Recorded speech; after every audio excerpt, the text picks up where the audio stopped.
Замечательно. Народ потихонечку подсоединяется. А я еще, наверное, пока не могу транслировать свою презентацию. Если сможете мне разрешить. ანტონინა მიეცი რა სვეტლანას საშუალება რომ პრეზენტაცია გააზიაროს. მეგობრებო, ჩემი თხოვნაა რომ მიკროფონები გამორთოთ, როცა თქვენ არ საუბრობთ, რომ ხმა, ზედმეტი ხმა რო შემოდის ხოლმე ხელი ეშლება. Я попросила Антонину вам дать возможность трансляции презентации и попросила участников выключать микрофоны, если они не беседуют. А микрофоны бегамортет раквела. Ждем 5 минут, ну, может быть, ну, ладно, 2-3 минуты, и начнем потихонечку. Я вас уже представила, Светлана, но еще раз представлю. Спасибо. Слушайте, ну, прям это настоящее грузинское гостеприимство. Особенно меня радуют вот эти вот символы, в которых я ничего не понимаю, но чувствую в них большую красоту и любовь. Буквы наши вы имеете в виду? Да. განსაკუთრებულად მახარებს სიმბოლოები ასოებზე ამბობს, რომლებსაც რა თქმა უნდა ვერ ვიგებ, მაგრამ დიდ ძალას და სითბოს გრძნობ ამ სიმბოლოებშიო. Спасибо. Так, Антонина передала вам администрирование. Попробуем трансляцию. Трансляцию запустить. Ეხლა ტექნიკურ მომენტებს მოვაგვარებთ. Screen share. Вот, все, есть трансляция. Все, сейчас приостановлю, чтобы можно было дождаться коллег и уже тогда. Так, а теперь права организатора есть только у меня, да? Ага, хорошо, я тогда буду коллег запускать. Хорошо. Окей. У нас тепло стало наконец-то. Როგორც იქნა დათბა ჩვენთან. И это очень радует, потому что такая была плохая погода. В апреле редко в Грузии такая погода бывает, холодная, прям очень-очень. Ну, а я со своей стороны шлю вам привет с другого конца света. Я сейчас нахожусь в Буэнос-Айресе, это Аргентина, Южная Италия, да, Южная Америка. У нас здесь осень. Вот, ну, такая же теплая, как и весна у вас в Грузии. А вы там часто бываете, я так понимаю? Да, это такая моя последнее время вторая страна, в которой я чаще всего бываю. Ага. И это ниже экватора, поэтому там осень, да? Это Я ниже в Майами экватора. бываю. В Майами Да, выше экватора. У нас здесь пингвины рядышком, поэтому многие сюда приезжают именно туристы для того, чтобы посмотреть шестую или там седьмой, какой у нас, седьмой континент, Антарктиду. Вот, поэтому у нас здесь такой город, который замирает только когда заканчиваются антарктические туры. То есть конец вот как раз апреля, все, уже антарктические туры заканчиваются и... ესე იგი, я переведу. Светлана, ესე იგი, ახლა არის მეორე ნახევარსფეროში, არგენტინაში, ბუენოს-აირესში, რომელიც ეკვატორის დაბლა მდებარეობს და შესაბამისად იქ ახლა შემოდგომა. Ну, ითვლება, რომ შემოდგოма. Так в основном теплая температура, правильно? Да, как у вас? Как на Бали. Или прохладнее? В среднем температура летом 30 градусов, зимой 16, вот так. ესე იგი ზამთარში 16 გრადუსია, ესე იგი ზამთარი მათთან როცა ჩვენთან ზაფხულია და პირიქით ჩვენთან როცა ზამთარია, იქ ზაფხულია და 30 გრადუსია და ძირითადი მთავარი სანახაობა პინგვინებია, იმიტომ რომ ახლოს არის პოლუსი და ძირითადად ტურიზმი ამ პინგვინებთან არის დაკავშირებული, ხალხი პინგვინების სანახავად მიდის და თარდება სეზონი, როდესაც აი ახლა როდესაც უკვე იქ ზამთარი იწყება. Хорошо, хорошо. Можем начинать потихонечку. Я вас еще раз представлю. Კიდევ ერთხელ წარგიდგენთ სვეტლანას. სვეტლანა არის ICF-ის MCC coach-ი, აკადემიის SLA აკადემიის დამფუძნებელი, სხვადასხვა საერთაშორისო ფორუმების მონაწილე და როგორც უკვე გითხარით, ძალიან საინტერესო პიროვნება და უმაღლესი დონის პროფესიონალი. ასე რომ მოგხსნით, მე ძალიან მაინტერესებს დღევანდელი თემა. Очень интересна мне тема сегодняшняя, и прямо с большим удовольствием и интересом слушаем вас. Передаю слово. Спасибо большое, коллеги. Я на самом деле завидую тем коучам, которые знают и грузинский, и русский, и английский, таким, знаете, коучам с многими языками, потому что, мне кажется, язык — это удивительная такая наша система общения, коммуникации, взаимодействия.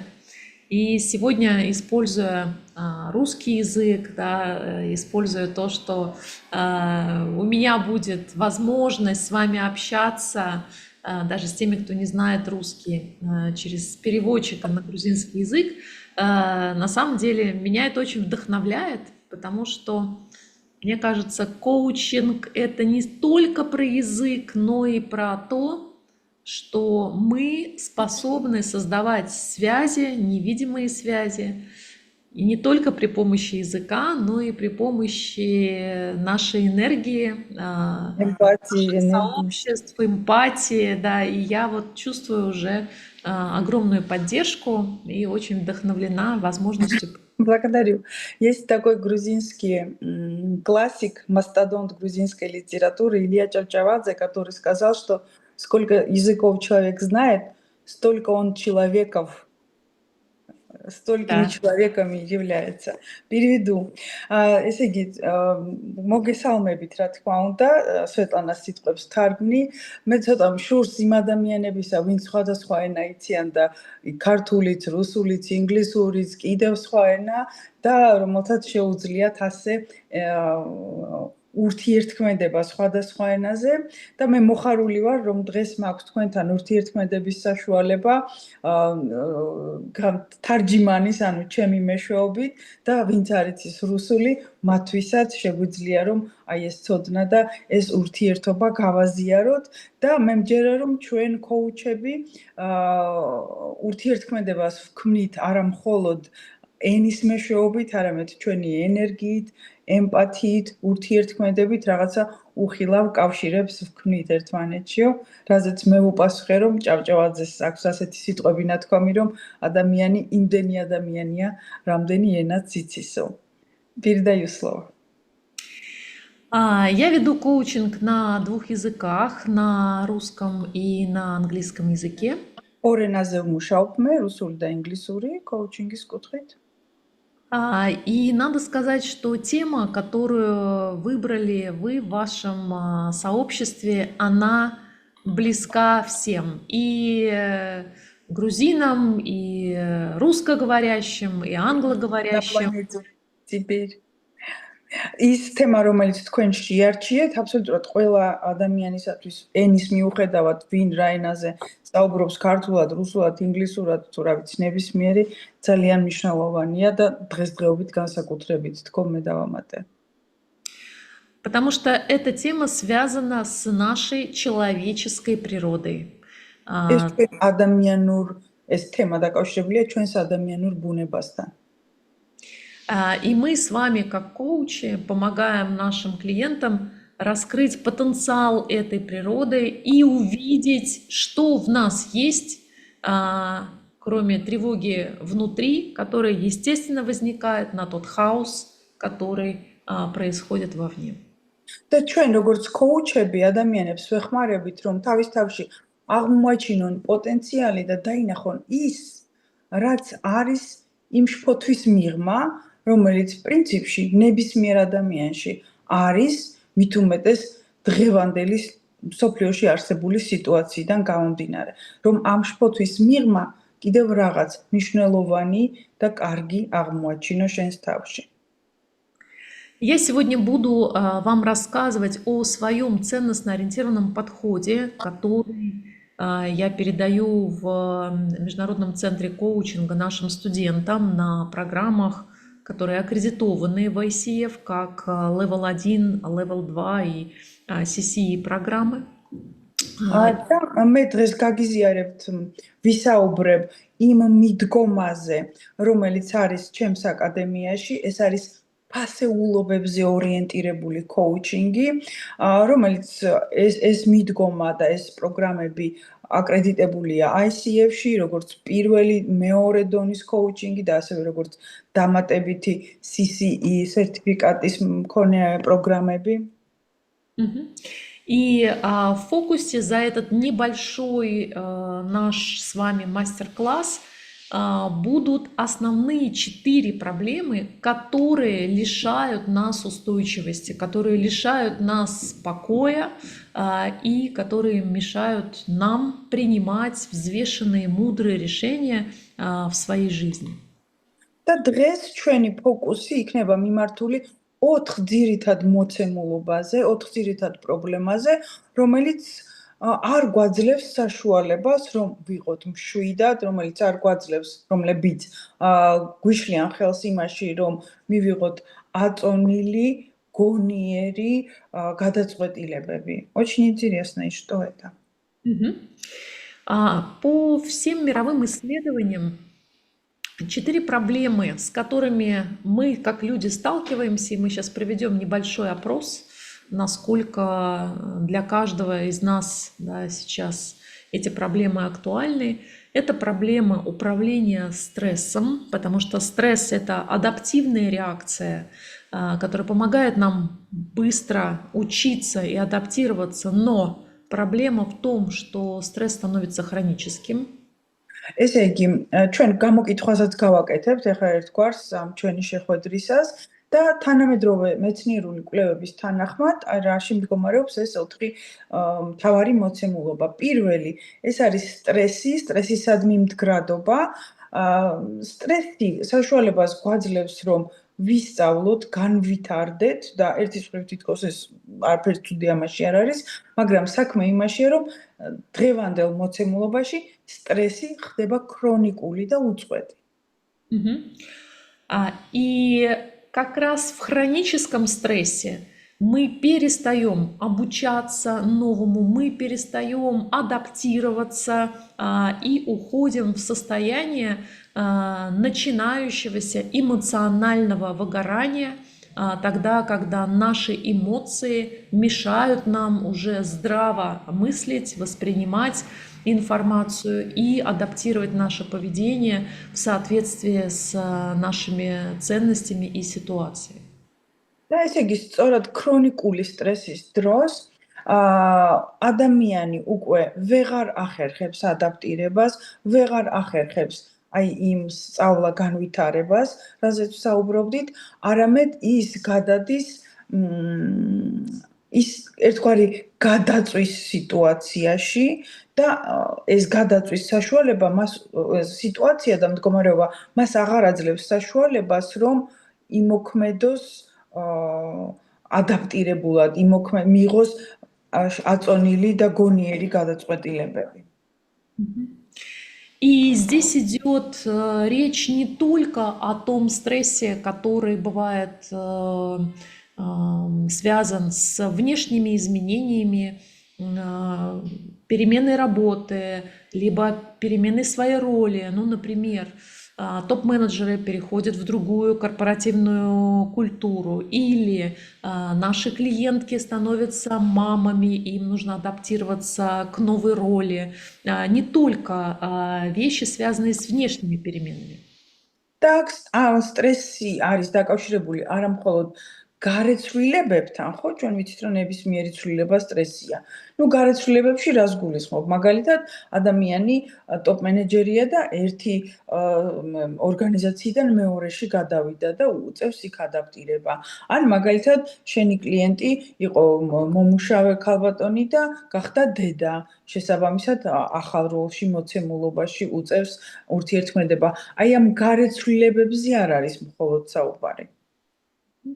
И в коучинге мы с вами помогаем пройти эти достаточно стрессовые периоды наиболее оптимально, так, чтобы наш клиент быстрее адаптировался, научился новым навыкам, изменил и адаптировал свое мышление и не перешел в фазу хронического стресса.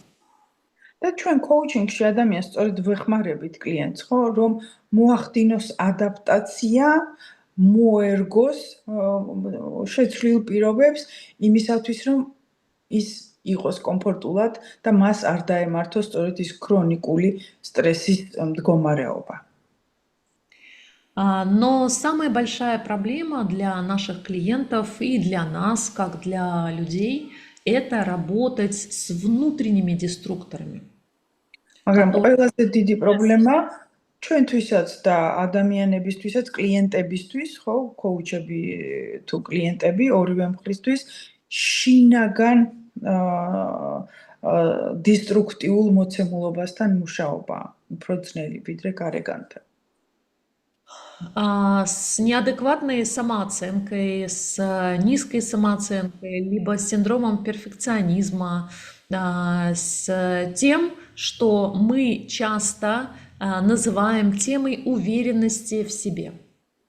და ეს თემა არის ადეკვატური თავდაჯერებულობის თემა, რომ ადამიანი არ იყოს არც თვითდაკნინებით დაკავებული, არც პერფექციონიზმით და რომ ყველაფერი ზე კარგად რომ გინდა რომ გააკეთო და გქონდეს, არამედ ადეკვატური თავდაჯერებულობა. ეს არის ის თემა, რომელსაც ჩვენ აი საკუთარი ძალების რწმენას და ისევ და ისევ თვითშეფასებას ვეძახით.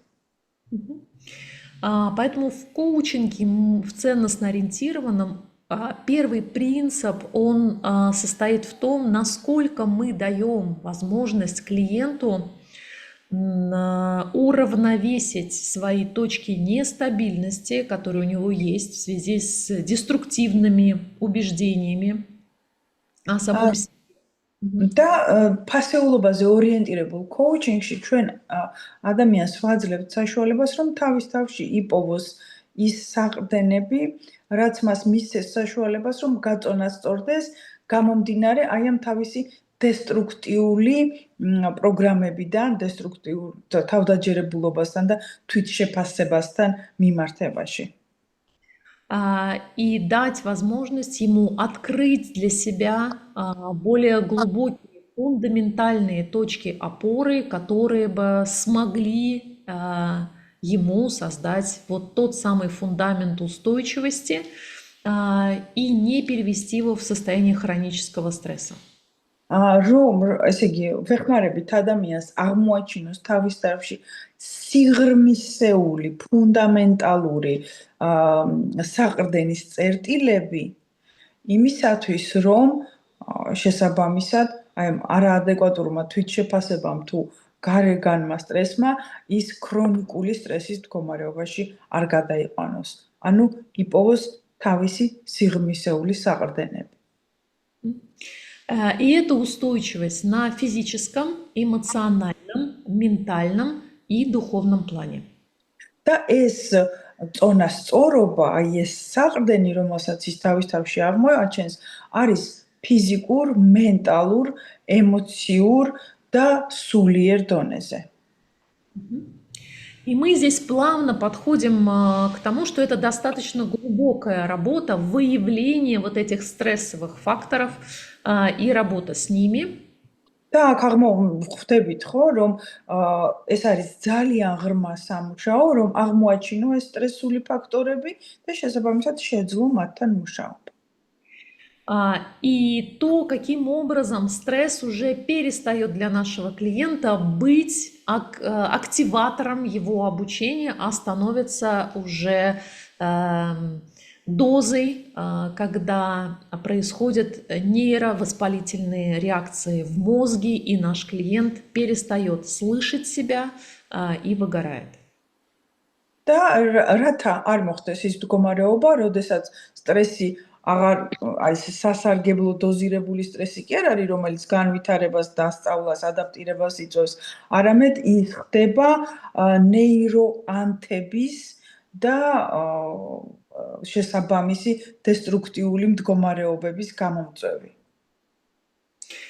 И я не просто так останавливаюсь долго достаточно на этом первом факторе, потому что тревожность стала синдромом нашего времени, и за последние 5-7 лет эта проблема приводит не только к самому высокому за всю историю человечества проценту потребления антидепрессантов. ესე იგი, ამ პირველ ფაქტორზე შემთხვევით არ ვჩერდები. საქმე იმაშია, რომ აი ეს შფოთვა, ხომ, აღწევს ბოლო 5-7 წლის მანძილზე ყველაზე მაღალ მაჩვენებლებს, რასაც შესაბამისად მოყვება ანტიდეპრესანტების გამოყენება, აი ამ ბოლო 5-7 წლის მონაცემებით ისეთი მაღალია, რომელიც აქამდე არ ყოფილა მსოფლიოში. Но и к созданию целых институтов, которые изучают тревогу. Цели организациები, ინსტიტუტები იქნება, რომლებიც შეისწავლიან შფოთვის ფენომენს. И я думаю, что мы, коучи, являемся как раз той самой альтернативой, которая может изучать устойчивость и вместе с клиентом создавать его персональную стратегию устойчивости в этом изменяющемся мире. და იმ მოცემულობის და იმ ორგანიზაციების საპირწონედ ჩვენ კოუჩებს შეგვიძლია და ვაკეთებთ ამას, რომ გამოვიკვლიოთ მდგრადობა ადამიანის აი შფოთვის საპირწონედ, საპირისპიროდ მისი გაწონასწორებულობა და შინაგანი სიმშვიდე და დავეხმაროთ ადამიანს შექმნას ამისათვის პირობები თავის შინაგან საყრდენზე ორიენტირებით. Потому что в хроническом стрессе, в котором пребывают более 60% здорового взрослого населения, конечно, они наблюдают четвертую проблему – отсутствие внимательности и фокуса. И это касается не только взрослых, но и, к сожалению, детей, подростков. ესე იგი, ზრდასრული ჯანმრთელი ადამიანების 60% მოსახლეობისა ამ სტრესის, ქრონიკული სტრესის გამო იმყოფებიან იმ პრობლემის წინაშე, რომ არ აქვთ კონცენტრირების, ყურადღების კონცენტრირების და ფოკუსირების საშუალება. და ეს ეხება თანაც არა მხოლოდ ზრდასრულებს, არამედ ბავშვებშიც ეს პრობლემა აშკარად დგას. И это все приводит к одиночеству, к замкнутости нашего общества, к невозможности при всех этих гаджетах действительно создавать, да, крепкие эмоциональные поддерживающие связи, не чувствовать себя одиноким в этом мире, где у нас по 6 телефонов, да, и социальных сетей. და ამ ყველაფერს მივყავართ მოცემულობამდე, რომ ადამიანები გრძნობენ სიმარტოვეს და ვეღარ ეძლევათ საშუალება შინაგანად უნარი აღარ აქვთ, რომ შექმნან მყარი ემოციონალური კავშირები, მიუხედავად იმისა, რომ თითქოს ძალიან დაკავშირებულები ვართ ერთმანეთთან. ინტერნეტი, სოცქსელები, гаджеტები, 6 ტელეფონი აქვს ადამიანს, მაგრამ ამ დროს ძალიან მარტოსულად გრძნობს თავს. И четвертая большая проблема, которая мешает людям процветать и раскрывать их потенциал, это потеря смыслов. და კიდევ ერთი დიდი პრობლემა იმ 4-თაგანი, რაც დავასახელეთ, ეს არის რაც ხელს უშლის ადამიანს, რომ თავისი პოტენციალი აღმოაჩინოს და რეალიზდეს, ეს არის აზრის დაკარგვა. ცხოვრების აზრის. Да. И эти 4 основные пиллары устойчивости, адаптивность, наличие ესე იგი, глубоких смыслов, ესე იგი 4 ძირითადი, ხო, რაზეც არის დამყარებული ჩვენი მდგრადობა, ემოციური თუ ფიზიკური. Значит, первое это адаптивность, адаптურობა. Второе это глубокие смыслы, ღრმა აზრის, ცხოვრების აზრის ქონა. создание глубоких, значимых отношений, ურთიერთობების შექმნა, ღრმა, მნიშვნელოვანი კავშირების შექმნა и раскрытие фундаментальных способностей своего ума და к საკუთარი უნარების, საკუთარი გონების, შესაძლებლობების გაფურჩქნა, აღმოჩენა, რეალიზება. легли в основу принципов ценностно-ориентированного подхода, который как нельзя актуален сейчас и востребован уже последние десятилетия среди взрослых, достаточно осознанных людей, которые хотели бы процветать, а не выживать. და აი ეს 4 მოცემულობა უდევს საფუძვლად ფასეულობებზე ორიენტირებულ კოუჩინგს, რომელიც სულ უფრო და უფრო მოთხოვნადი ხდება ზრდასრულ მოაზროვნე ადამიანებში, რომლებსაც უნდათ არაუბრალოდ გადარჩენის დონეზე ცხოვრება, არამედ სრულფასოვანი ცხოვრება, აყვავებული ცხოვრება. И давайте просто проведем такой небольшой тест самооценки, или вы можете посмотреть на срез ваших клиентов, с которыми вы сталкиваетесь, и, может быть, сотрудников, с которыми вы работаете. Как это ერთგვარი ტესტი, საკუთარი თავის შეფასების, ხო? საკუთარი თავის, ან ვინც კოუჩები ხართ იმ კლიენტების, ვისთანაც მუშაობთ, ან უბრალოდ ვისაც ყავთ თანამშრომლები, კოლეგები, ხომ, მათთან მიმართებაში გავაკეთოთ ეს ერთგვარი ტესტი. Вы можете ответить на эти вопросы. Знакомо ли вам чувство перегруженности, когда вы испытываете длительный стресс? Как ни странно, по шкале Бекка длительный стресс является одним из самых убивающих наш мозг стрессов. და ესე იგი თქვენ კითხვებს დაგისვამთ და შეძლებთ რომ შეაფასოთ, ხო? და არის ასეთი შკალა, სტრესის გაზომვის შკალა, რომელსაც ბეკის შკალა ეწოდება და მისი მოცემულობით სწორედ ის გრძელვადიანი ქრონიკული стресси არის ერთ-ერთი მნიშვნელოვანი ფაქტორი, რომელიც ადამიანს ფაქტობრივად ფიზიკურად კლავს. Может быть, вы находитесь в том периоде жизни, где вы все чаще задаетесь вопросом, в чем смысл того, что я делаю, и пока у вас нет ясного ответа. უსვამთ თუ არა თქვენს თავს შემდეგ კითხვას, რა აზრი აქვს იმ ყველაფერს, რასაც მე ვაკეთებ და ვერ პოულობთ ამ კითხვაზე პასუხს. Может быть, вам знакомо чувство одиночества, которое вы испытываете, даже когда вокруг много людей. У вас нет таких отношений, в которых вы могли бы быть абсолютно искренним, уязвимым, честным по отношению к себе и по отношению к другим людям.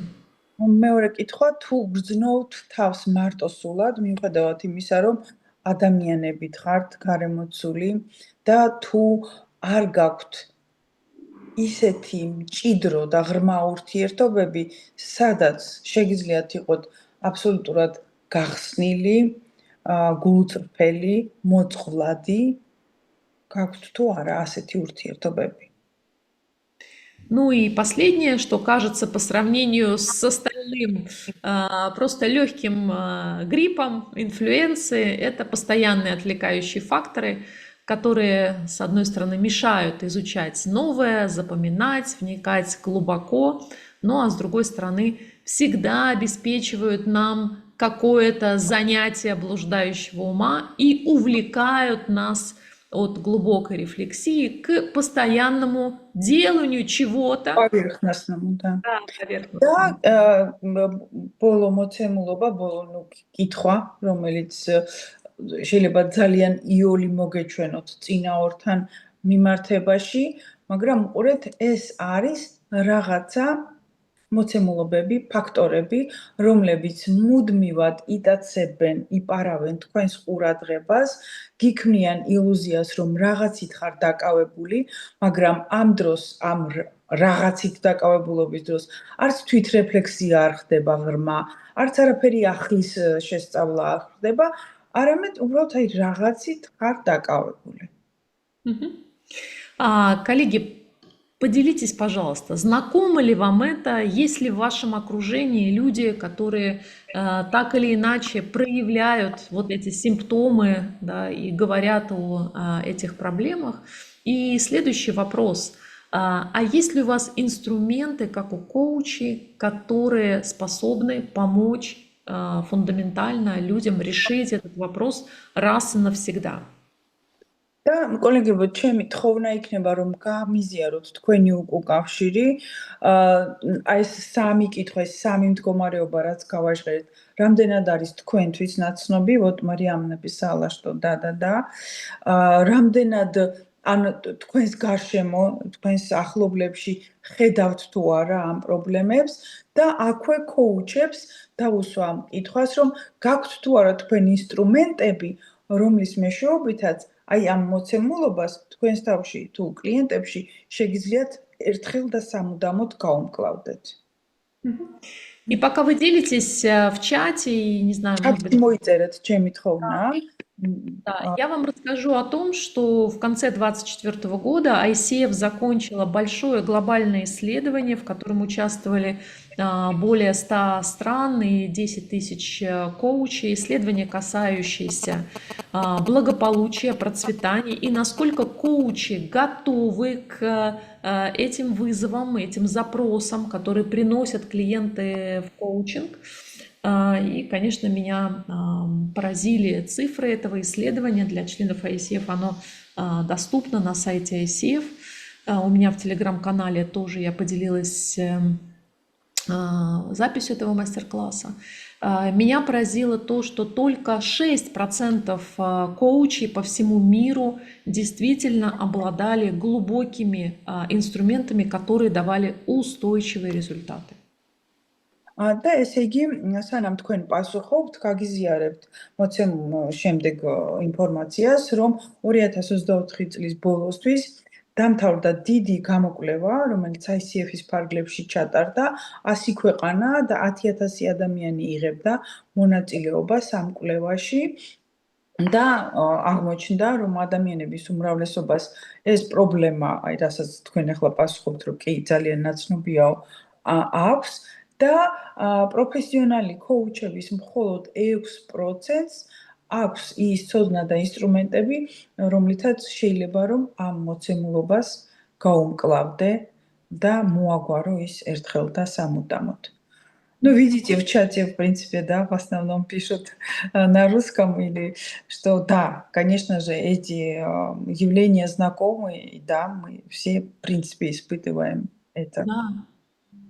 Мы все люди не можем их не испытывать, да, потому что мы люди, у нас есть определенные уязвимые моменты. И самоосознанность, она у нас растет с возрастом, но эта самоосознанность, она и формируется с коучем, который помогает тебе увидеть тебя же со стороны.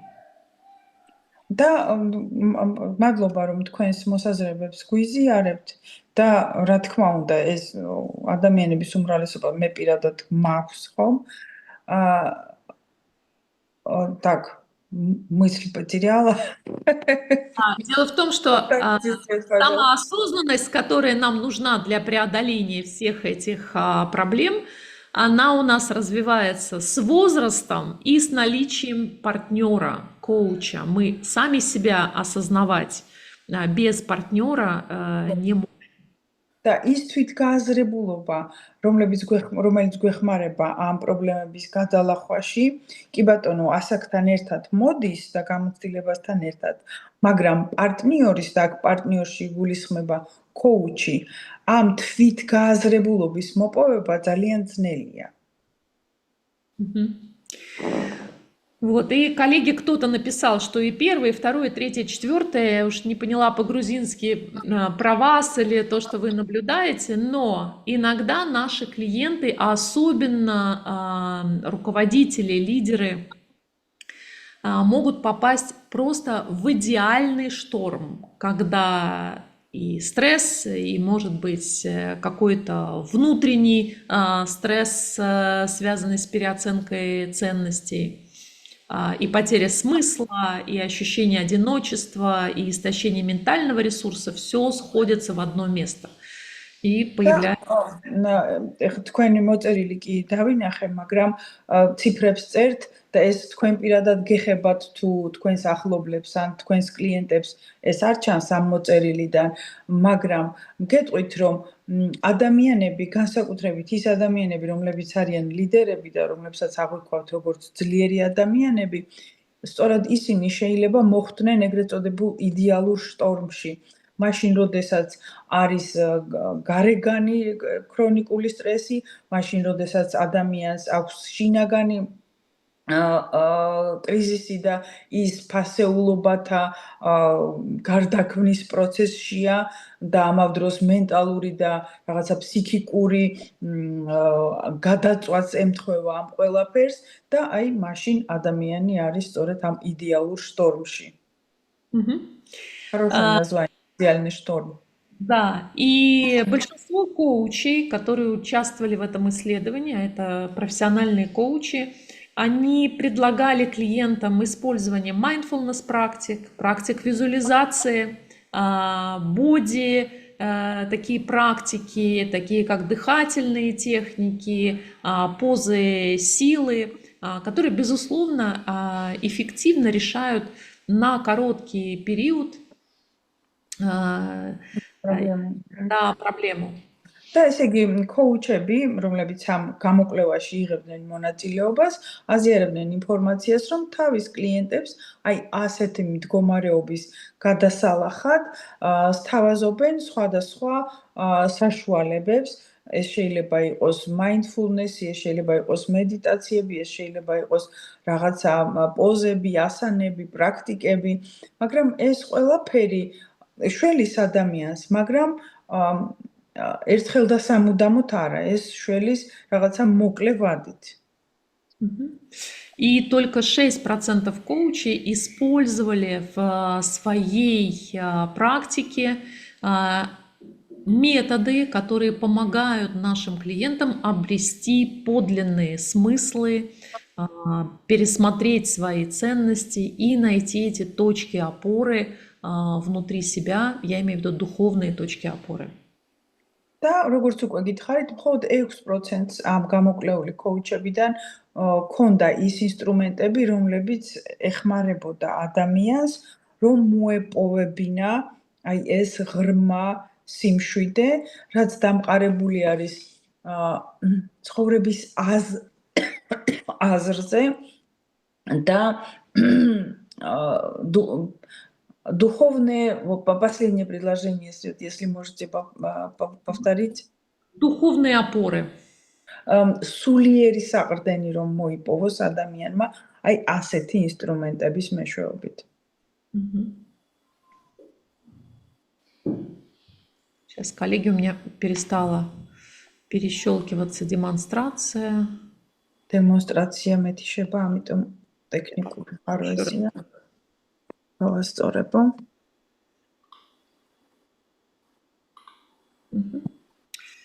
И я хотела бы сейчас поделиться с вами кейсом, который демонстрирует подход, ценностно-ориентированный подход, рассказать о клиенте, его ситуации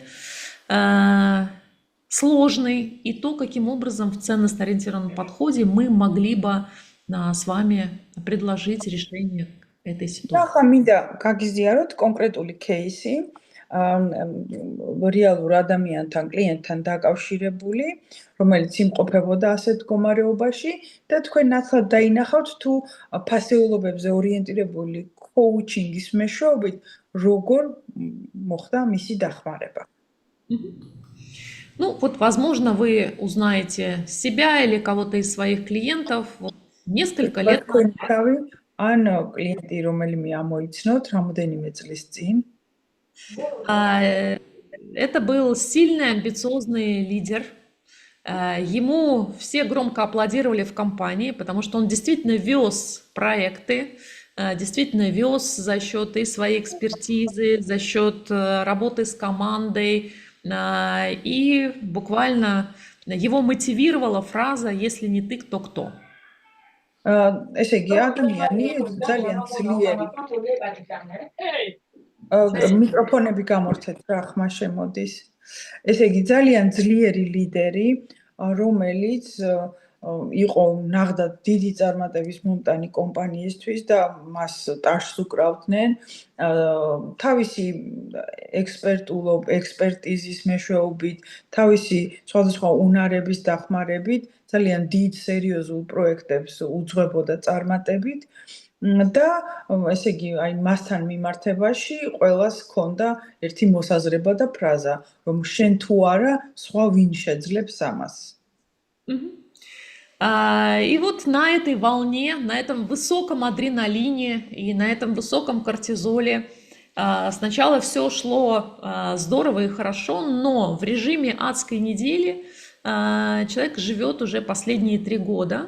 Личная жизнь только в выходные, да, если они вообще есть, но, как правило, он выделяет себе 1 день на восстановление, а так работает по 12, по 14 часов, потому что в компании трансформация.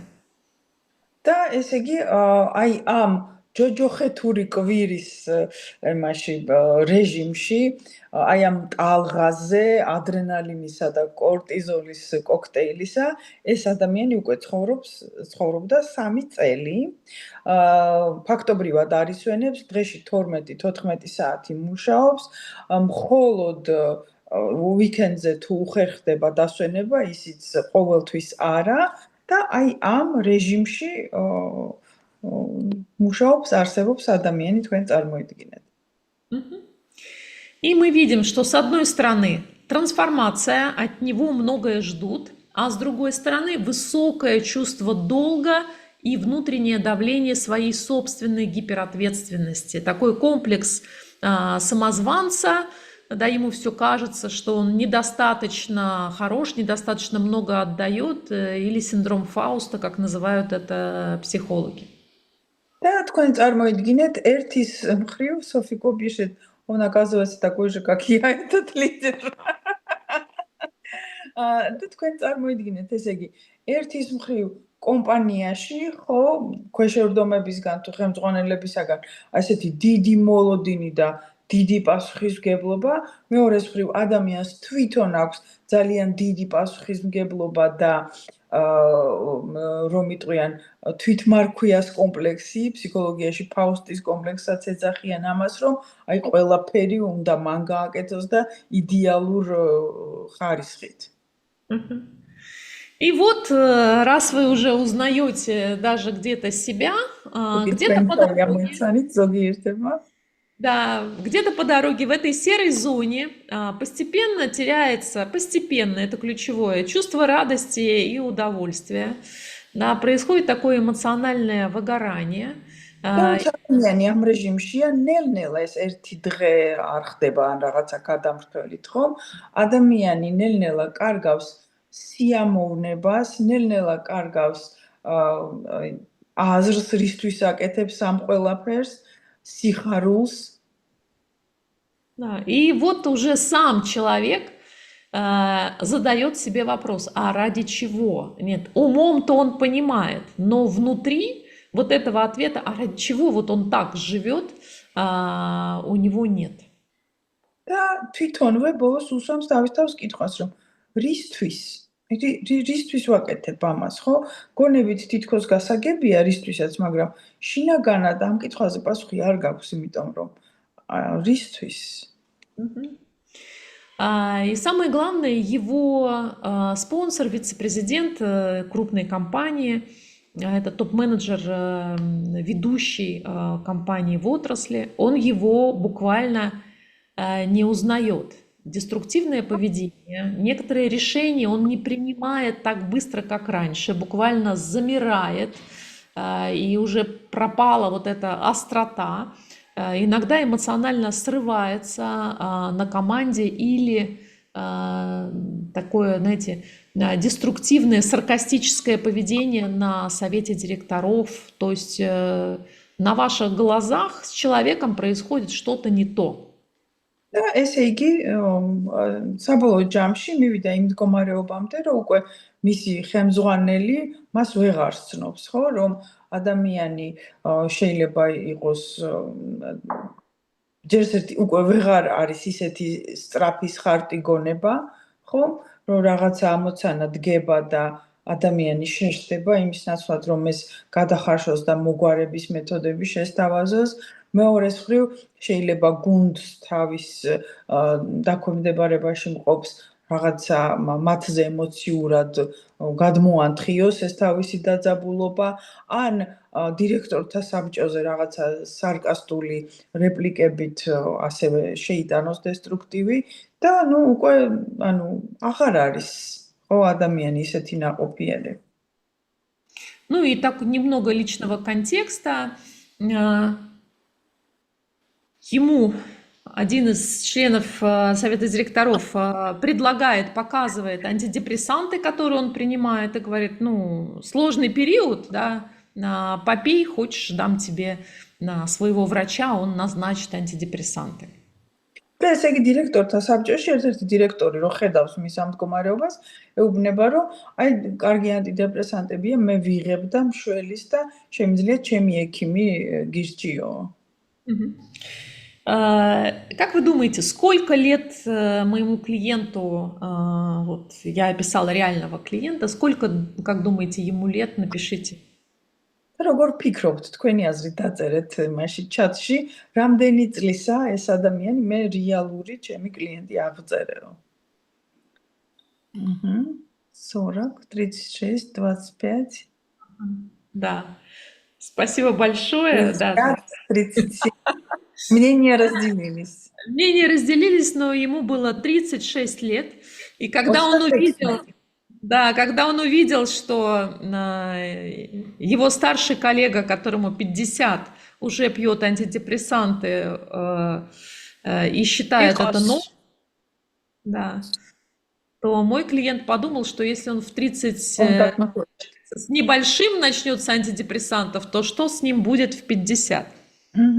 და ამ შეთავაზებამ დააფიქრა ადამიანი, რომ როდესაც დაინახა, რომ ოკეი, კოლეგა, რომელიც 50 წლის ასაკში ანტიდეპრესანტებზია და მე კიდე 36 წლის ვარ და უკვე მე, ასე იგი, მეუბნებიან, რომ დაიწყე ანტიდეპრესანტების მიღება, მაშინ 50 წლის რო ვიქნები, მაშინ რა მდგომარეობაში ვიქნებიო და ამან ჩააფიქრა ადამიანი. Вот. И пока ситуация еще не вышла из-под контроля, он решил превентивными методами, коучингом решить свой вопрос и решить вопрос прежде всего с собственным ментальным, психологическим здоровьем, устойчивостью и заодно с жизненным балансом. და ადამიანმა გადაწყვიტა, რომ პრევენციული მეთოდებით გამკლავებოდა ამ სიტუაციას კოუჩინგის მეშვეობით, რომ ცხოვრებაში ბალანსი მოეპოვებინა და აი ამ საშინელი მდგომარეობიდან გამოსულიყო. Вот, я, к сожалению, не понимаю, на что там были смайлики, слезки, ему нужно на заправку срочно. Вот, но действительно, на заправку ему нужно было срочно, и причем такую хорошую заправку, переоценку, да, своих внутренних ориентиров, потому что возраст, как я уже говорила, 35-40 лет – это возраст, когда могут сразу накатить два кризиса. Кризис талантов и кризис переоценки ценностей. და მაგერ კომენტარი იყო, რომ საправკაზე არის საჭირო ეს ადამიანი გასაზაправკებელიო და რაზეც კი ეს ზაправკა ნამდვილად სჭირდებოდა, რომელიც მდგომარეობს იმაში, რომ ფასეულობების გადაფასება, განსაკუთრებით ამ ასაკში, 36-40 წლის ასაკში, ადამიანს ორი კრიზისი ერთდროულად ემართება. ეს არის ეგრეთ წოდებული талантების კრიზისი, кризис талантов и второй какой? Кризис ценностей, переоценки ценностей. Фасеулобების გადაფასების კრიზისი. Что значит кризис талантов? Когда человек многое попробовал, многое умеет, но внутри есть ощущение, что его не по назначению как будто бы используют. რა არის ესე იგი ტალანტის კრიზისი? როდესაც ადამიანმა ბევრი რაღაც სცადა, ბევრი რაღაც გამოსდის, მაგრამ ამ დროს მას აქვს შეგრძნება, რომ ვერ იპოვა თავისი დანიშნულება, რომ არასწორად ხდება მისი გამოყენება ამ ცხოვრებაში. რომ ვერ იპოვა რაში, не нашел себе применение, скажем так. Не осознал. Может быть, он и нашел, то есть ему-то компания точно нашла применение, он прекрасный лидер трансформации, но для себя он не смог осознанно этим талантом пользоваться не только в рабочей, но и в личной жизни, и его осознавать. ანუ ყურეთ, დანიშნულება ვერ იპოვა, იმას გულისხმობთ, რომ კი, დანიშნულებაც უპოვეს და შესანიშნავი ლიდერი იყო, მაგრამ თვითონ ბოლომდე თავისთვის ვერ მოახერხა აი ამ თავისი ნიჭისა და ტალანტის სრულფასოვნად გააზრება და გამოყენება და აი ამ უკმარისობის შეგრძნება აქვს. ამაში მდგომარეობს ტალანტის კრიზისი. Ну, например, у этого менеджера, у этого человека был действительно талант создавать системы. ესე იგი, ამ ადამიანს ჰქონდა სისტემების შექმნის ნიჭი. Но в своей собственной жизни он так и не создал систему, которая помогала бы ему быть здоровым, живым, устойчивым и радостным. მაგრამ თავის საკუთარ ცხოვრებაში მან ვერ მოახერხა შეექმნა ისეთი სისტემა, რომელიც მას დაეხმარებოდა იყოს ბალანსში, იყოს კმაყოფილი, იყოს ბედნიერი, იყოს მდგრადობაში. И поэтому обнаружение и осознанное применение вот этого таланта в той области, которая нуждалась во внимании, помогла нам очень быстро двигаться в коучинге. და აღმოჩენა, გააზრება ამ ტალანტისა, რომ აი სინამდვილეში რა სფეროში სჭირდება მას ყველაზე მეტად, რომ ეს ნიჭი გამოიყენოს, ძალიან დაეხმარა და коучингში სწორედ ამის აღმოჩენა მოხდა. То решение, которое мы с ним совместно нарисовали на нашей такой контрактной сессии, это было решение, что наш коучинг будет направлен на 4 важных для него области. Первое – самоосознание. ესე იგი, ჩვენს коучингურ ურთიერთქმედებაში აი ასეთი შეთანხმება მივიღეთ, რომ მუშაობა იქნებოდა მიმართული 4 ძირითადი მიმართულებით. Პირველი იყო თვითგააზრება, самоосознание. Это понимание своих глубинных ценностей, не одной, не две, да, а целого такого клубня, корня, да, даже корневой системы того, что делает его по-настоящему им. ესე იგი, პირველი ხო თვითგააზრება, რაში მდგომარეობს, რომ ადამიანმა აღმოაჩინოს თავისი ძირითადი სიღრმისეული ფასეულობები, არა ერთი, არა ორი, არამედ აი მთელი ფესვთა სისტემა აღმოაჩინოს, რომელიც მას ხდის მათ. Не знаю, что такое мат, но мне кажется, по-настоящему живым. Მას ხდის, да, его делает собой. Да, живым. Потому что вот прям такой акцент был, да, живым. Მას ხდის ცოცხალს.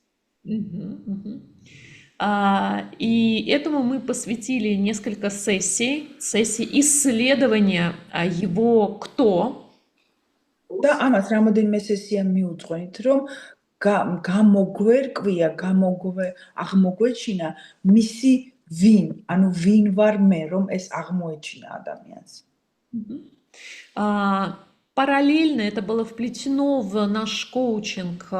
Мы с ним учились управлять стрессом и развивать его эмоциональную устойчивость, вплоть до того, что возвращать то, что приносит ему радость в его повседневную жизнь. და ამავ დროს მუშაობდით ემოციონალურ მდგრადობაზე პარალელურად და ხდებოდა დაბრუნება მის ცხოვრებაში ყველაფერი იმისა, რაც მას აძლევს სიხარულს, სიამოვნებას და აი ამ ემოციურ მდგრადობას.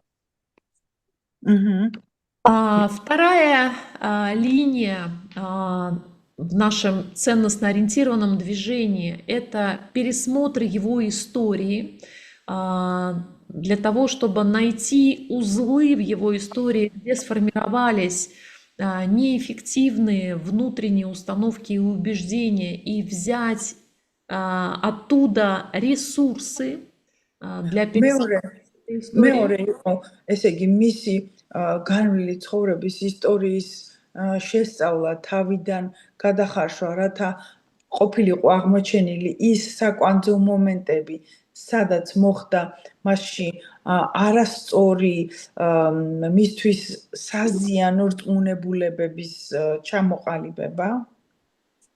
Чтобы сам клиент посмотрел, как он хотел бы писать новую историю. კარგად როგორ ხარ? Микрофони გამორთეთ რა, ვიღაცის ხმა ისმის შემოდის. Не слышно было, Свет, повторите, пожалуйста. Чтобы сам клиент понял, как он хочет писать свою новую историю, исходя из его ценностей актуально. შემდეგ ესე იგი, რომ კლიენტს შეძლებოდა თავისი ახალი ისტორიის დაწერა, გამომდინარე იმ ფასეულობებიდან, იმ აქტუალური ფასეულობებიდან, რაც აღმოაჩინა коучингში.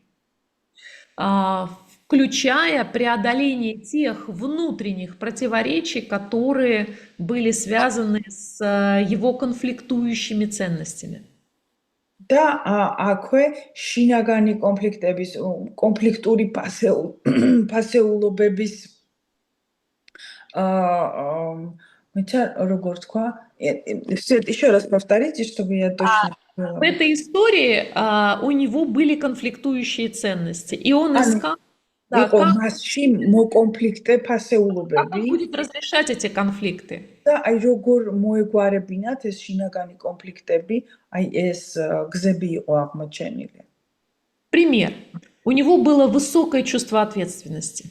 მაგალითი, ესე იგი, მაღალი პასუხისმგებლობის ადამიანია ძალიან И преданности своему вице-президенту, с которым он уже 7 лет работал в различных компаниях.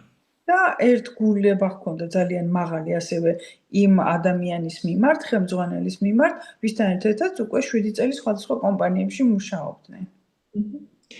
И вот эта ответственность и верность мешали ему абсолютно честно и искренне поговорить с вице-президентом о повышении его компенсаций в рамках тех ролей и тех масштабных проектов, которые он выполнял последние годы.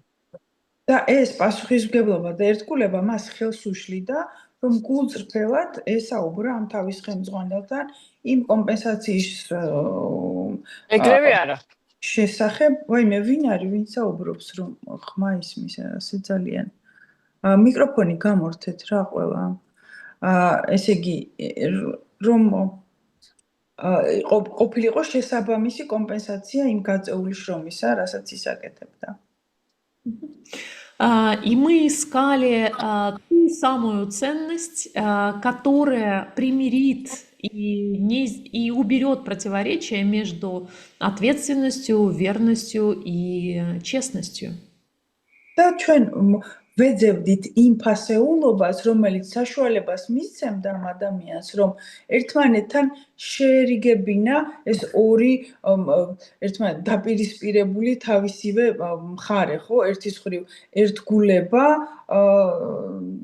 ხელმძღვანელის მიმართ და მეორეს მხრივ გულწრფელობა საკუთარი თავისა და მის მიმართაც, ხო, რომ უნდა უფრო მნიშვნელოვანი კომპენსაცია. და როგორ მოახერხოს ეს, შეარიგოს ეს ორი მხარე. Да, и исследовали, где эти ценности в других контекстах жизни приводят его не к очень здоровым последствиям, в том числе в работе с ვარკვევდით იმას, რომ აი ეს მოკონფლიქტე ფასეულობები ცხოვრების სხვა სფეროებში რა შედეგებს აძლევს და აღმოჩნდა, რომ იქაც ძალიან არასასურველი შედეგები იყო. И у него появилась новая ценность, ценность партнерства. და აქ ადამიანს აღმოაჩინა ადამიანმა ახალი ფასეულობა, ეს იყო პარტნიორობის ფასეულობა. Партнера, который думает о долгосрочном вин-вин-вин сотрудничестве. პარტნიორობა ადამიანისა, ორი ადამიანისა, ხო, რომლებიც და კონკრეტულად აი ეს კლიენტი, ხო, რომელიც ფიქრობს გრძელვადიან ურთიერთქმედებაზე, თანამშრომლობაზე, სადაც ორივე მხარე იმარჯვებს. Win-win, ანუ ორივემ გავიმარჯვეთ. И впервые за свою историю он вышел на очень честный и откровенный диалог со своим таким спонсором, который помогал ему устроить все эти 7 лет карьеру, и который был гораздо старше его по возрасту. და ამის შედეგად, აი ეს რო აღმოაჩინა პარტნიორობის ფასეულობა, მან შეძლო თავის ცხოვრებაში პირველად ძალიან გულწრფელი საუბარი ამ თავის ხელმძღვანელთან, რომელიც მასზე ბევრად უფრო ასაკით უფროსია და რომელთანაც რომელიც ეხმარებოდა მას კარიერის შექმნაში და შეძლო აი ეს გულწრფელი საუბარი. И впервые за годы своей лидерской практики он почувствовал себя в этом диалоге на равных и получил очень поддерживающий фидбэк от своего руководителя и в том числе поддержку в своих мечтах о дальнейшей карьере и финансовых амбициях. და აი ამ გულწრფელი პარტნიორული საუბრის შედეგად მან რეალურად მიიღო დიდი მხარდაჭერა ამ თავისი უფროსი კოლეგისა და ხელმძღვანელისგან, არა დაგმობა და მიუღებლობა, არამედ მხარდაჭერა, მათ შორის მხარდაჭერა მისი ფინანსური, ამბიციური მიზნებისა. И его история, и метафора этой истории универсального солдата сменилась на историю лидера-партнера. და ესე იგი მეტაფორულად რომ ვთქვათ, ის რაც მასში იყო, ის როლი, უნივერსალური ჯარისკაცის როლი, შეიცვალა лидერი და პარტნიორი. აი ამ მდგომარეობად ეს გახდა მისი ახალი მეტაფორა. И это важная трансформация, которая помогла ему выстраивать нового уровня отношения, связи, и в том числе для его будущей карьеры. და ეს იყო ძალიან მნიშვნელოვანი ტრანსფორმაცია, რამაც მას საშუალება მისცა, რომ სრულიად ახალი და ახლებურად წარემართა თავისი ურთიერთობები, მათ შორის თავისივე მომავალი карьерის შესაძლებლობები. То есть в нашем с ним коучинге очень важно было пройти не только через инструменты, но и через практическое применение этих инструментов в его реальной истории. Он хотел быть более радостным и счастливым человеком. და ძალიან მნიშვნელოვანია, რომ ჩვენს მუშაობაში კლიენტთან, ხო, აი ამ კლიენტთან, რომ არა მხოლოდ ინსტრუმენტების აღმოჩენა, არამედ რეალური პრაქტიკული გამოყენებაც რომ შეძლებოდა ადამიანს, ვინაიდან მას უნდა ყოფილიყო უფრო სიხარულით სავსე. Он, безусловно, хотел продолжать быть амбициозным, реализованным лидером крупных მას компаний. ასევე უნდა რომ დარჩენილიყო ამბიციურ და წარმატებულ ლიდერად, რა თქმა უნდა. И при этом у него уже созрел запрос на то, как же он может стать зрелым, целостным, осознанным и мягче проходить через вот эти свои внутренние кризисы самозванца, да, или синдрома. და ამ დროს მას ჰქონდა მოთხოვნა, რომ აი ეს თავისი შინაგანი კრიზისები, რასაც გადიოდა, იქ ტალანტების კრიზისი იყო თუ თვითმარქვიას კრიზისი ხო, რომ უფრო რბილად გადაეტანა, გაეაზრებინა და აი ეს გზა მაქსიმალურად სასარგებლოდ გაევლო თავისა თუ საქმისთვის. И вы знаете, одна из таких ярких обратных связей, он сказал о том, что он стал дышать полной грудью. და უკავშირი, რომელიც ძალიან დაასამახსოვრებელი იყო და მკაფიო ადამიანმა თქვა, რომ მე ახლა დავიწყე სრულფასოვანი სუნთქვა, მთელი მკერდით ვსუნთქაო. Стал немножечко пофигистом. ცოტა ფეხებზე მკიდიაც გახდა ამ коуჩთან მუშაობის შემდეგ. Но при этом руководство его стало ценить еще больше. მაგრამ ამავ დროს ხელმძღვანელობამ ის უფრო მეტად დააფასა. И для него это было самое большое открытие. და მისთვის ეს ყველაზე დიდი აღმოჩენა იყო. И цель ценностно-ориентированного коучинга – это действительно внести свой вклад в рост развития клиента, который находится в трансформационном периоде. და ფასეულობაზე ორიენტირებული коуჩინგის თავარი ღირებულება სწორედ ამაშია, რომ შენს კლიენტს დაეხმარო и помочь ему научиться справляться с вызовами на новом уровне мышления.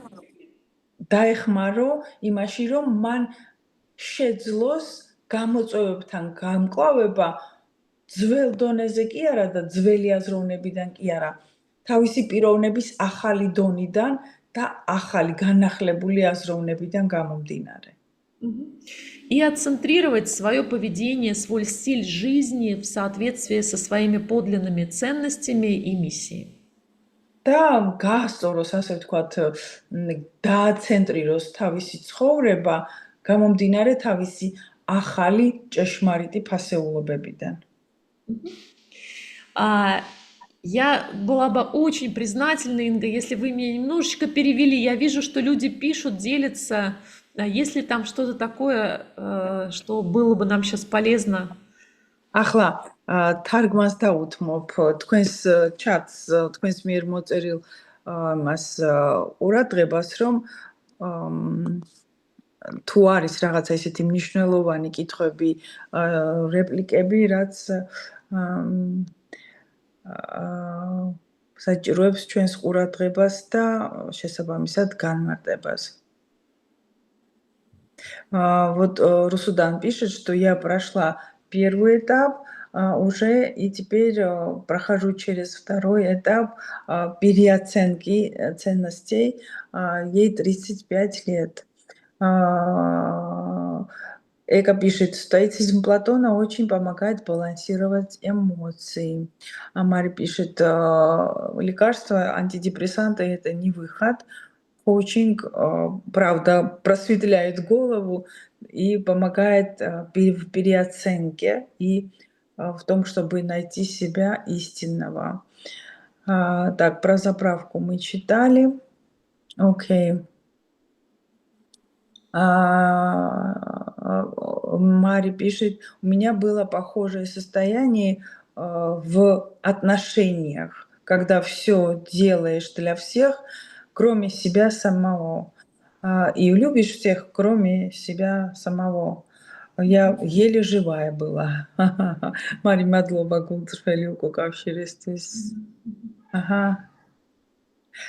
Да. Русудам пишет, что иногда для сильных людей вот эту силу переносить тоже очень сложно. Да. Справляться с этим Там статусом сильного человека.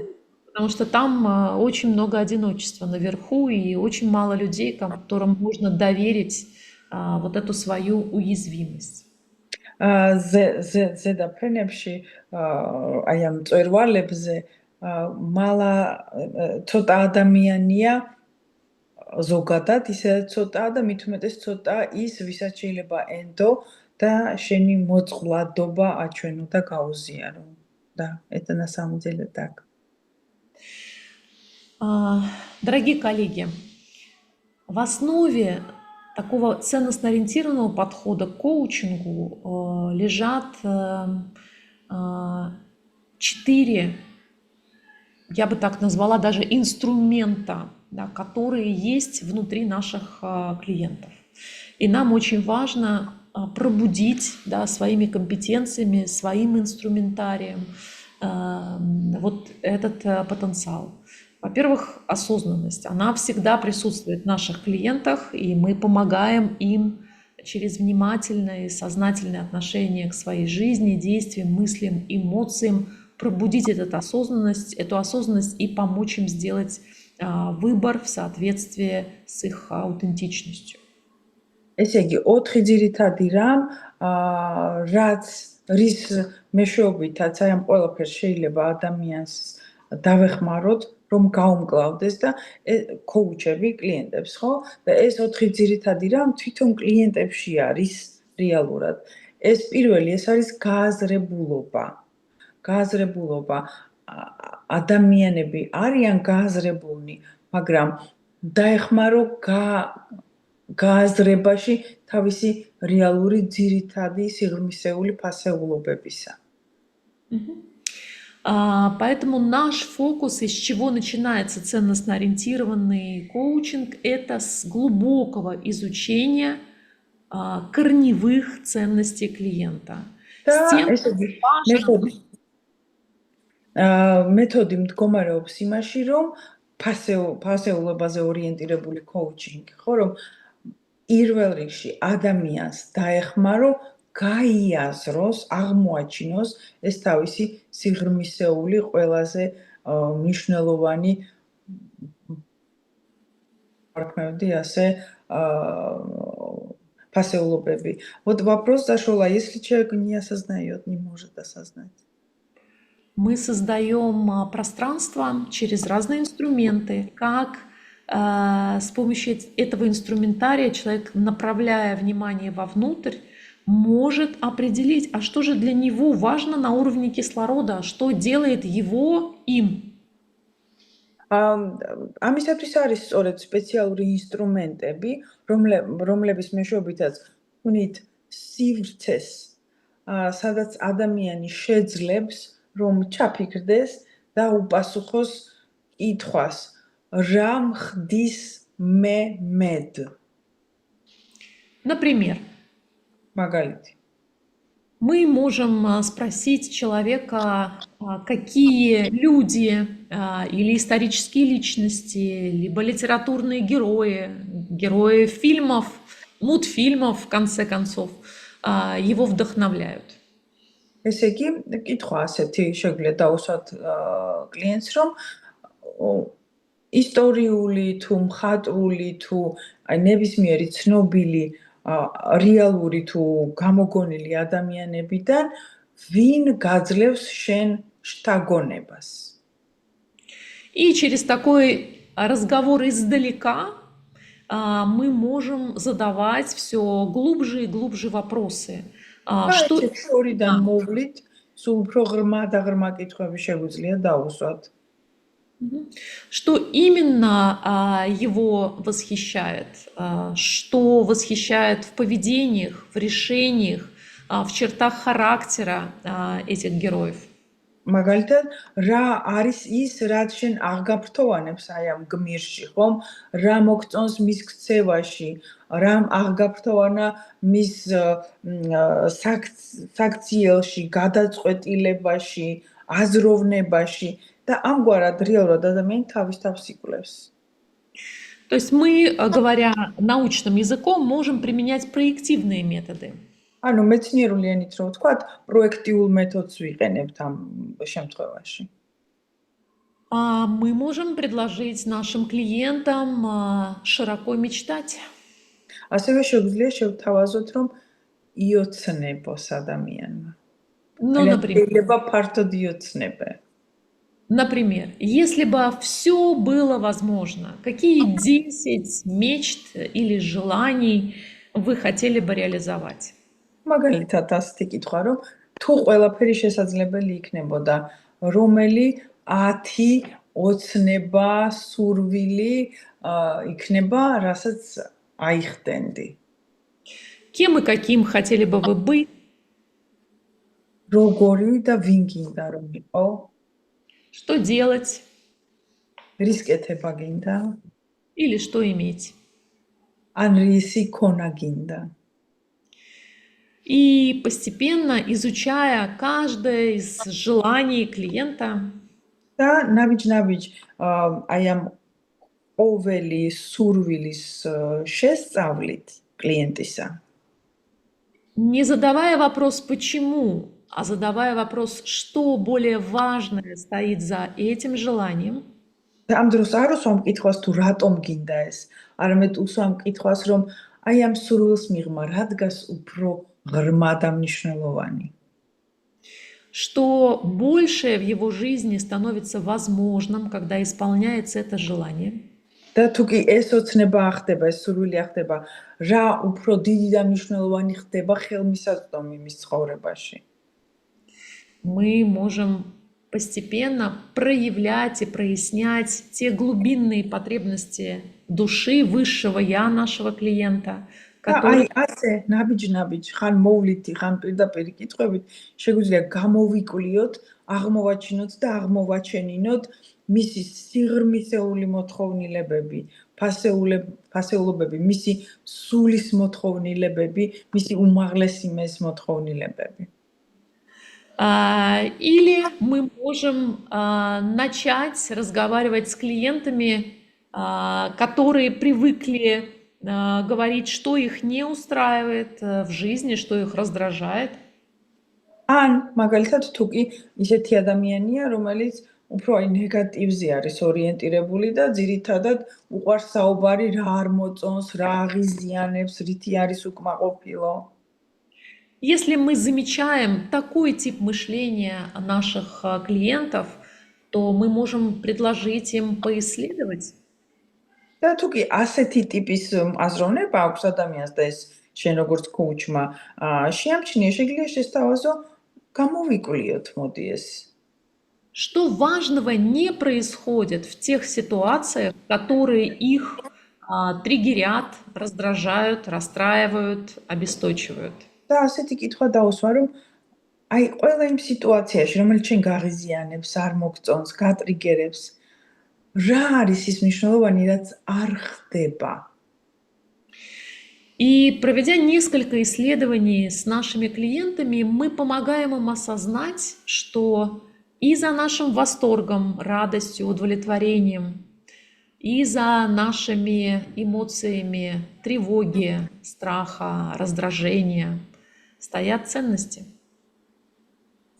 და როდესაც ასე გამოვიკვლევთ, ხო, დავინახავთ, რომ ყველაფერი იმის მიღმა, რაც ჩვენს სიხარულს, ბედნიერებას, ამაღლებულ ემოციებს იწვევს და ასევე ყველაფერი ის, რაც გვაღიზიანებს, გვაბრაზებს, არ მოგწონს, უკმაყოფილებას იწვევს, ხო, იმის და იმის უკანაც ჩვენი ფასეულობები დგას. И большая удача и большая работа, когда мы умеем наши ценности реализовать через черты характера, через мышление, через стратегии поведения, перевести их в нашу жизнь и в наши отношения. და ძალიან დიდი ბედნიერებაა და გამართლებაა, როდესაც ადამიანს აქვს საშუალება, რომ თავისი ხასიათის, ქცევის, ჩვევების, ქმედებების მეშვეობით ის, რაც არის მის პასეულობებში, ეს გადაიტანოს ცხოვრებაში და აქციოს თავის რეალურ ცხოვრებად. Именно тогда мы чувствуем, что то, что важно для нас, начинает реализовываться в нашей жизни. და სწორედ ამ შემთხვევაში გრძნობ, რომ ის, რაც ჭეშმარიტად შენთვის ფასეულია, სწორედ იმის რეალიზება ხდება შენს ცხოვრებაში. И мы находим способы не подстраиваться под ситуацию, а быть собой в этой ситуации. და მაშინ პოულობ გზას, რომ კი არ მოერგო სიტუაციას, არამედ შენ იყო შენი თავი ამ სიტუაციაში, არ დაკარგო შენიმე. И вот здесь наш коучинг направлен на развитие черт характера, на развитие коучинги способностей. მიმართული არის ხასიათის მოცემულობების განვითარებაზე, შენი ახალი თვისებების და შესაძლებლობების განვითარებაზე, которые поддерживают наши ценности в важных социальных взаимодействиях и в том числе взаимодействиях с самим собой. რომლებიც გეხმარება, რომ და იყო შენი თავი მნიშვნელოვან სოციალურ ურთიერთქმედებაში, მათ შორის საკუთარ თავთან ურთიერთქმედებაში დარჩე ის, რაც ხარ, დარჩე შენი სიღრმისეული ფასეულობების ერთგული. Мне надо это все прямо уже на свежую голову с утра пересмотреть. Прям вдохновляюще и очень много мудрости вот в словах. Благодарю вас, прям очень ценно. ძალიან ფასეულია რეალურად. მინდა რომ დილით დასვენებულ გონებაზე მოусმინო ამ ჩანაწერს.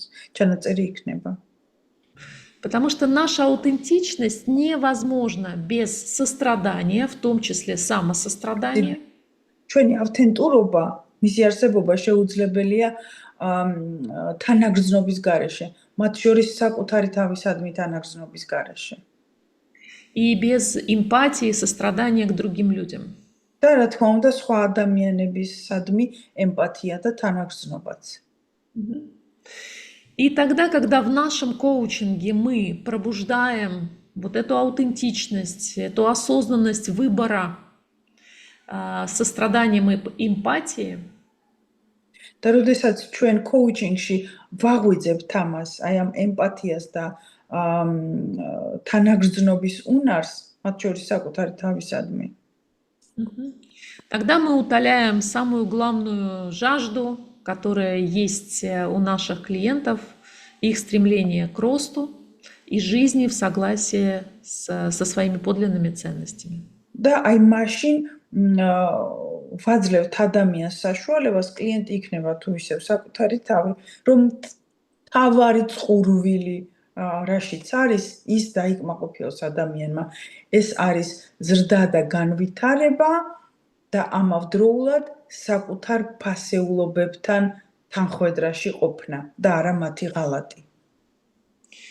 И тогда коучинг ценностно-ориентированного подхода – это не просто инструмент для решения проблем, да, перехода из точки А в точку Б, а действительно глубокий метод, который позволяет людям раскрывать свой духовный потенциал и выбирать свой путь социальной реализации.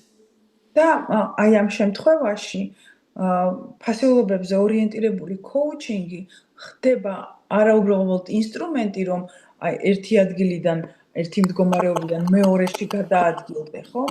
არამედ ის შუმ какой-то. არამედ ის ხდება ძალიან ფასეული შესაძლებლობა იმისათვის, რომ განვითარდე შენს მთავარ შინაგან მოცემულობასთან თანხვედრაში. ძალიან ფასეული ხდება ამის შედეგად. Потому что кроме целей, которые они достигают, они развивают свои внутренние сильные черты характера, которые, собственно говоря, и начинают формировать их новую судьбу. და იმიტომ რომ ესე იგი გარდა იმისა რომ აი ასეთი კოუჩინგი ხო ფასეულობაზე ორიენტირებული კოუჩინგი ეხმარება ადამიანს მიზნის მიღწევაში ამასთან ერთად ის ადამიანს ეხმარება რომ თავისი შინაგანი ძალა და პოტენციალი განავითაროს აღმოაჩინოს და ამ შემთხვევაში последнюю часть предложения я упустила. В таком случае что происходит? Они формируют черты характера, которые дальше и формируют их новую судьбу. ამ შემთხვევაში ხდება ხასიათის ჩამოყალიბება, ხასიათის ახალი ნიშნებისა, რომელიც უკვე მონაწილეობას იღებს ადამიანის ახალი ბედის შექმნაში. ანუ ახალი ხასიათი გიყალიბდება, რომელიც ახალ ბედს ქმნის. Это древняя поговорка, да, что привычки меняют характер, да, характер меняет твою судьбу. ეს უძველესი გამონათქვამია, რომ შენი ჩვევები შენს ხასიათს განსაზღვრავენ, ხოლო შენი ხასიათი შენს ბედს განსაზღვრავს და აი ამაზე მუშაობა ხდება. Вау, это очень ценно, ძალიან ფასეული. Поэтому коротко, сейчас не буду останавливаться, 4 фундаментальных принципа, которые позволяют нам, как коучам, иметь такой компас. 4 ფუნდამენტალური პრინციპი, რომელიც ჩვენ როგორც коуჩებს გვაძლევს საშუალებას ერთგვარი კომპასი გქონდეს მუშაობაში. Это самоосознанность и метаосознанность, понимание того, как работает наш разум, как он принимает решения и как формирует наши реакции. ეს არის თვით გააზრებულობა და მეტაგააზრებულობა, самоосознанность и метаосознанность. Еще раз повторите. И понимание того, как наш разум формирует наши реакции, принимает решения. იმის გააზრება, თუ ჩვენი გონება როგორ ახდენს ჩვენი მოქმედებების და ჩვევების ფორმირებას. მეტა გააზრებულობა. В фокусе внимания коуча, какова же связь человека с самим собой и с другими, потому что от качества этой связи зависит и качество наших отношений с другими людьми. და коучის ფოკუსირება ხდება იმაზე, რომ რამდენად აქვს ადამიანს კავშირი თავის მესთან და შესაბამისად სხვებთან, იმიტომ რომ აი ამ კავშირის ხარისხი, სხვებთან კავშირის ხარისხი ჩვენს თავთან კავშირის ხარისხზეა დამოკიდებული. И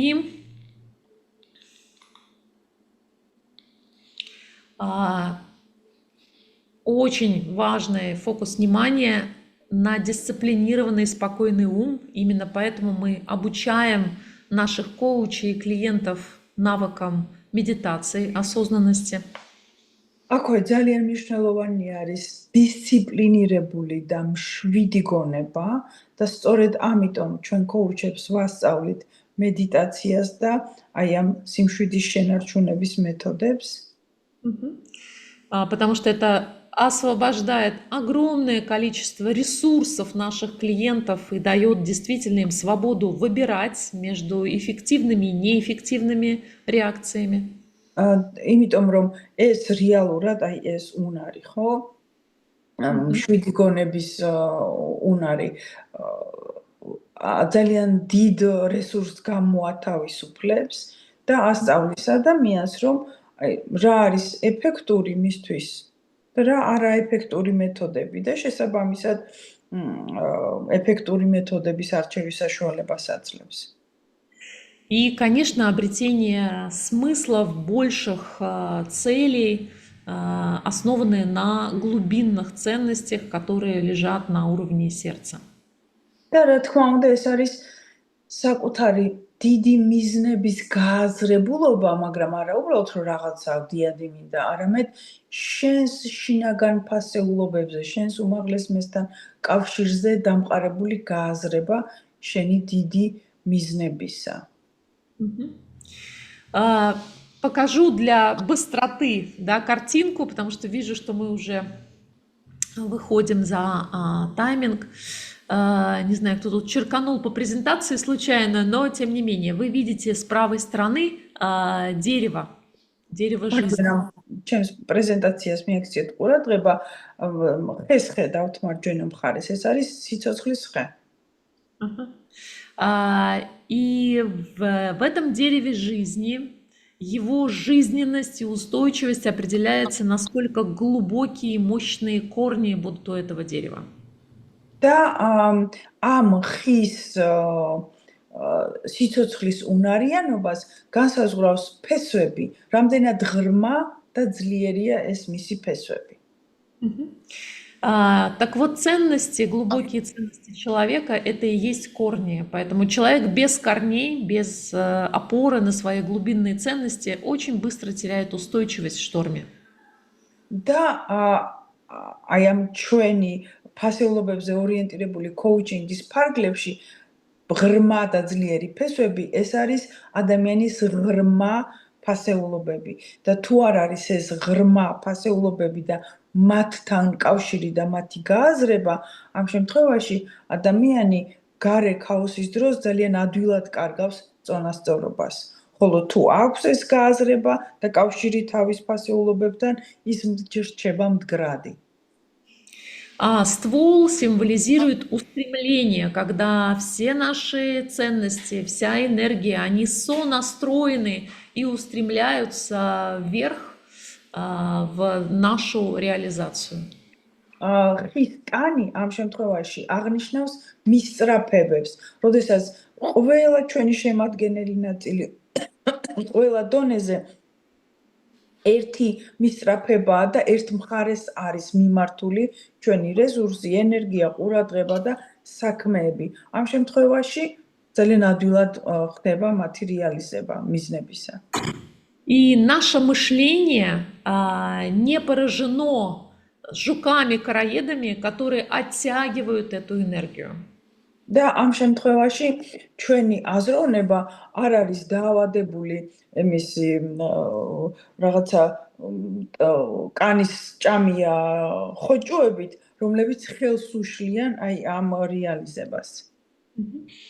И вы видите разные ветви этого дерева, разные наши сферы жизни, где проявляются наши ценности, наш потенциал. И это не только работа, это не только личные отношения, хобби, развитие, творчество, служение другим людям. Что бы то ни было, то, что интересно выразить или выразиться через какие разные социальные сферы. და თქვენ ხედავთ ტოტებს ამ ხისა, მის კრონას, სადაც ცხოვრების სხვადასხვა სფეროები არის გამოსახული. და ეს არ არის მხოლოდ პროფესიული საქმიანობა, ან ეს არ არის მხოლოდ პირადი ურთიერთობები, არამედ ყველა ის სფეროები, ის ძირითადი 7 სფერო, რაც ჩვენ ცხოვრებაში არის და რაშიც და რომელშიც ადამიანს უნდება რომ თავისი თავი გამოხატოს. И, как мы знаем, ни одно голое дерево не приносит плодов, поэтому у дерева появляются листва. ჩვენ ვიცით, რომ არც ერთი შიშველი ხე ნაყოფის მომცემი არ არის. სწორედ ამიტომ ამ ჩვენ სიცოცხლის ხეზე ჩნდება ფოთლები. И листва – это символ тех качеств, тех способностей, тех черт характера, которые поддерживают наши ценности здесь, в нашей социальной жизни. და ეს ფოთლები ჩვენს პარადიგმაში თუ განვიხილავთ, ეს არის ჩვენი, ანუ ადამიანის მიკროფონი გამორდეთ ისე ვის აქვს ჭართული მიკროფონი. ესე იგი ეს ფოთლები ასახავს ჩვენი ხასიათის მაჩვენებლებს, ჩვენს თვისებებს, ჩვენს უნარებს, ჩვენს ჩვევებს, ყველაფერი ის რის ხარჯზეც ხდება ამ ჩვენი მისწრაფებების რეალიზება. И, конечно, прежде чем появиться нашему плоду, тем результатам, которые будут радовать и нас, и тех, кто будет пользоваться этими плодами, бывают цветы. და რა თქმა უნდა, მანამდე სანამ გაჩნდება ნაყოფი, ჯერ ჩნდება ყვავილი, ხო? Так цветы — это те самые наши таланты, которые мы должны отдать в этот мир. Რაიციან. და Да. ეს ყვავილები არის სწორედ ის ჩვენი ნიჭები, ტალანტები, რომელიც ჩვენ უნდა გამოვავლინოთ ამ ცხოვრებაში, ამ სამყაროში. И чем ярче, чем щедрее мы проявляем эти таланты, тем легче и проще нам завязывать эти плоды, результаты, сотрудничать. და რაც უფრო მკაფიოდ და ომახიანად ვავლენთ ჩვენ ამ ჩვენს ნიჭებს, მით უფრო კარგი და მსუყე ნაყოფები იქნება აი ამ ჩვენი ცხოვრების ხეზე. Именно поэтому всеми частями, которые я сейчас перечислила, мы в ценностно-ориентированном коучинге с клиентами сессия за сессией и занимаемся. და სწორად ამიტომ ყველა ის ნაწილი, რაც ახლა იქნა გაჟღერებული, დაწყებული ფესვებით, ღრმა ფესვებით და დასრულებული ყვავილებითა და ნაყოფებით, ყველაფერზე ვმუშაობთ ჩვენს ფასეულობაზე ორიენტირებულ კოუჩინგში, რათა მოხდეს ადამიანის სრულფასოვანი გამოვლინება, რეალიზება და სიცოცხლით ტკბობა, რა თქმა უნდა. Чтобы поддержать тот потенциал того семени, из которого, собственно говоря, и выросло, и растет, продолжает развиваться это прекрасное дерево. იმისათვის, რომ მოხდეს იმ პოტენციალის მხარდაჭერა და აღმოცენება და გაფურჩქნა იმ ერთი პატარა მართლიდან, ხო, რომლიდანაც ეს მშვენიერი ხე, სიცოცხლის ხე წარმოიქმნა. Да. Прекрасная метафора.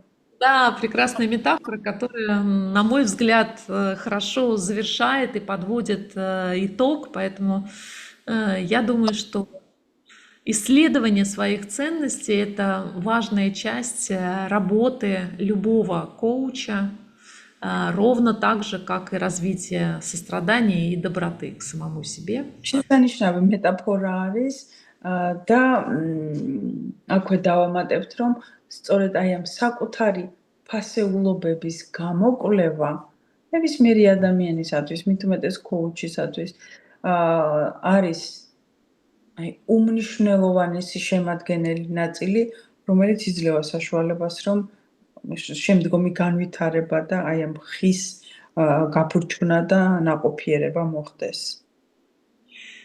И я желаю каждому из вас пройти этот этап исследования ценностей, которые будут служить не только вам, но и благодаря этим ценностям вы будете лучше служить окружающим и еще глубже устанавливать связь не только с собой, но и со всем миром.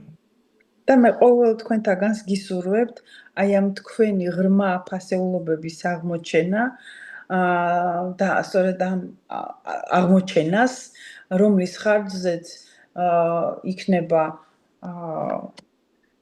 საკუთარი თავის რეალიზება და აღმოჩენა ერთის მხრივ და მეორეს მხრივ მსახურება ამ ქვეყნიერებისათვის, ამ სამყაროსთვის, საზოგადოებისთვის და ადამიანებისთვის. Благодарю.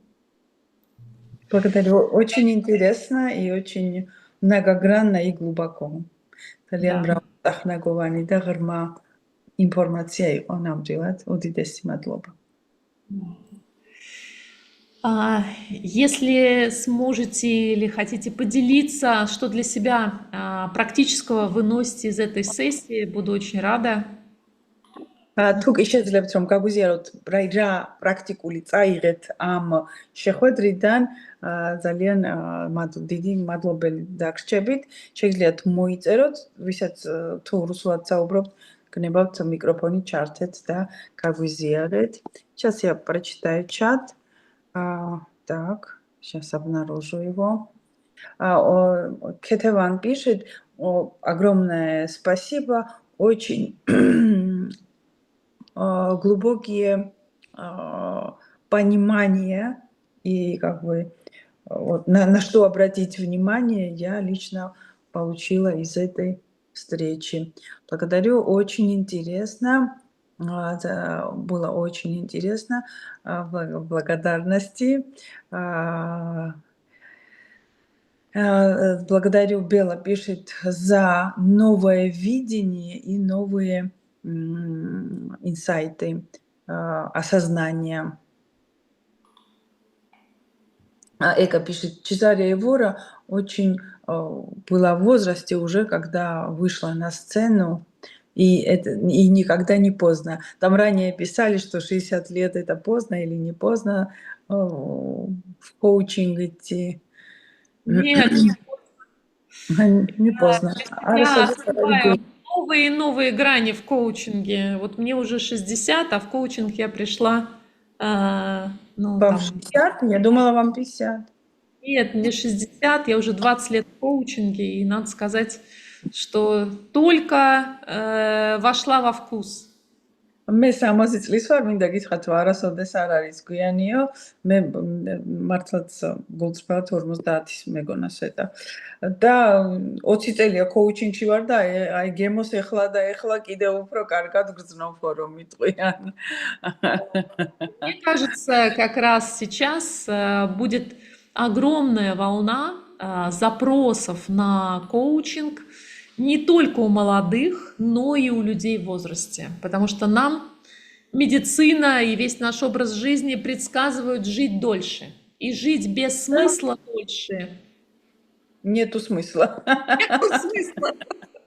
და მინდა გითხრათ, რომ ხო მოთხოვნადია ეს პროფესია, მაგრამ ეხლა კიდევ უფრო და უფრო მეტი მოთხოვნა წამოვა ამ პროფესიაზე, ანუ коуჩთან მიმართვები, იმიტომ რომ და არა მხოლოდ ახალგაზრდებისა, არამედ უფრო ასაკიანი ადამიანებისაც, ხო 50, 60 და ზემოთ. იმიტომ რომ ცხოვრება ისეთნაირად მიედინება და მედიცინაც გვეუბნება, რომ ჩვენ გაცილებით უფრო დიდხანს ვიცოცხლებთ, ვიდრე 60 და 70 წელია და იცხოვრო აზრის გარეშე, ამას არანაირი აზრი არ აქვს, ხო? ამიტომ აი ეს შინაგანი ღრმა აზრები, ამისი აღმოჩენის მოთხოვნა ადამიანებში ეხლა ხო არის და მე კიდევ უფრო და უფრო მეტად იქნება. Да. Ирина пишет, коучинг мне помог закончить 9-летние токсические отношения. Я уже перевела весь чат, сбросила транслейт, почитала. Да. Тогда, окей, отлично. Ири, гилоца. Спасибо, это очень... Мадлоба. Светлана, огромная благодарность вам. И я хочу сказать нашим слушателям, что очень скоро в нашей академии будет возможность изучать ценностно ориентированный коучинг у вас, ваш метод в рамках вашей академии, в рамках сотрудничества.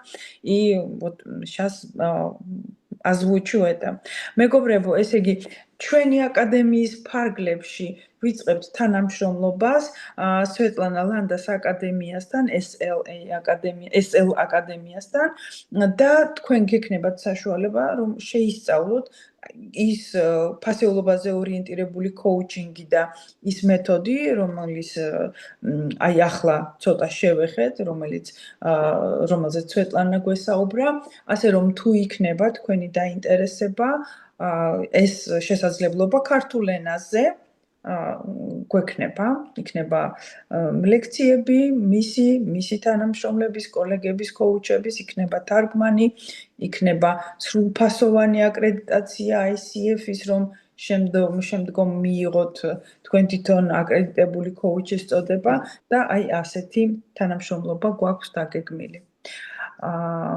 მადლობა უდიდესი ყველას ამ სივრცისთვის, თქვენი ინტერესისთვის, თქვენი гулцрфели უკავშირებისთვის.